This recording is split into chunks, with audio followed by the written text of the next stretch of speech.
Hi, everybody. I'm sorry I can't be there with you tonight. My father-in-law got sick unexpectedly and I had to leave. I'm here tonight to talk to you about the SACS COC standards that apply to boards of trustees. SACS COC is the accrediting body that accredits Martin Community College. And most of you will recall that we recently had our reaffirmation visit in October, which occurs every 10 years. But just because your visit only occurs every 10 years, that does not mean that you are not obligated to uphold the standards all the time.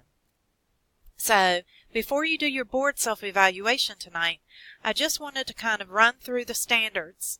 For those of you that have been on the board a little while, I know you've seen this before, but we have a lot of new faces, so I thought it would be a good opportunity to kind of go through the standards and talk to you a little bit about them. The Board of Trustees standards are in Section 4 of the SACS COC standards.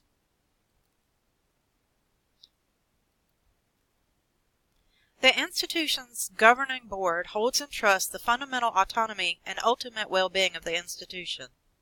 As the corporate body, the board ensures both the presence of viable leadership and strong financial resources to fulfill the institutional mission. Integral to strong governance is the absence of undue influence from external sources. This kind of sums up the board's purpose and responsibility towards the college, and kind of summarizes all of the different standards. Standard 1 has several parts to it. It says the institution has a governing board of at least 5 members that is the legal body with specific authority over the institution, exercises fiduciary oversight of the institution,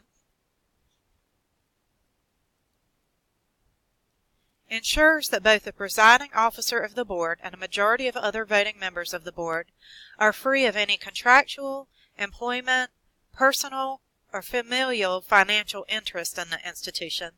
I know you recall that everybody, when they came on the board, had to fill out a statement of economic interest and kind of get a letter back that says that if you do have some sort of conflict, that it's okay. And SACS just wants to make sure that everybody has the best interest of the college in their mind and not any kind of personal ties or rewards.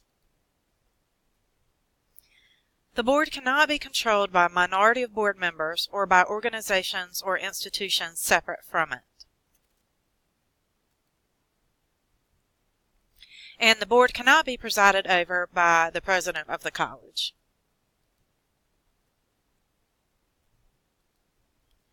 Standard 2 has several parts also. It says the governing board ensures a regular review of the institution's mission. Our institution has it in our plans, its policy that the mission will be reviewed every 3 years. And it does not mean that the mission has to be changed every 3 years. It can just be kind of a vote to keep it the same. And this summer is actually our summer to either redo the mission statement, update the mission statement, or approve it as is. So we're kind of going through the process right now at the college to see what the general consensus is. We actually reworded the mission statement in 2016. And so it's just time to kind of check it out again and see. The mission is the most important part of the SACS standards because that guides everything that the college does or should do. So you want to make sure that your mission statement clearly states what you're about, what you stand for, and what you do. The board ensures a clear and appropriate distinction between the policy-making function of the board and the responsibility of the administration and faculty to administer the policy and implement the policy. And this is kind of an important one. In the SACS COC resource manual, it states, while it is important that the overall mission and overarching policies of the institution are approved by the board, the administration and implementation of the general direction set by the board are carried out by the administration and faculty in order to prevent the board from undercutting the authority of the president and other members of the administration and faculty, thereby creating an unhealthy and unworkable governance structure. So it's important to ensure a clear understanding of separate roles and responsibilities. Selects and regularly evaluates the president of the college, which I know y'all do. Defines and addresses potential conflict of interest for its members. I know that you read your statement at the beginning of every board meeting, and not only do you need to recuse yourself if there is a conflict of interest, but you need to recuse yourself from any discussion or votes where there's an appearance of a conflict of interest. It's just better to go ahead and recuse yourself from any sort of discussion, because that is something that when we submit for the fifth-year report or the reaffirmation at SACS, you have to put in your report whether any board member has ever recused themselves because of either a conflict of interest or the appearance of a conflict of interest. So that's another very important one. Has appropriate and fair processes for the dismissal of a board member, because you don't want just capricious dismissals of people that you disagree with or can't get along with. And that's another thing that if somebody is dismissed from the board, we have to address when we submit to SACS. Protects the institution from undue influence by external persons or bodies. And defines and regularly evaluates its responsibilities and expectations. This is a new part of the standard, and that's why tonight you're going to be doing your self-evaluation to kind of take care of this part of the standard.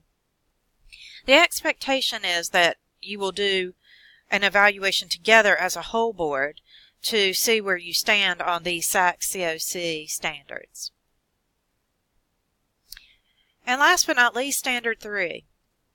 If an institution's governing board does not retain sole legal authority and operating control in a multiple-level governance system, then the institution clearly defines that authority and control for the following areas within its governance structure: the institution's mission, the fiscal stability of the institution, and the institutional policy.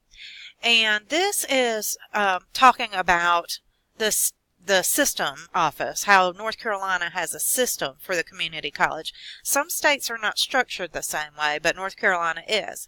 So when I had to submit our compliance certification, I had to address what the system controls and what we control. So that's what it's kind of talking about here, is an explanation of how your state's system works or whatever situation you may be in. So those are all of the standards that apply to the board. If you have any questions, I'll be happy to answer them. You can get in contact with me, and I'm happy to discuss them. Thank you so much for your time, and good luck with your self-evaluation.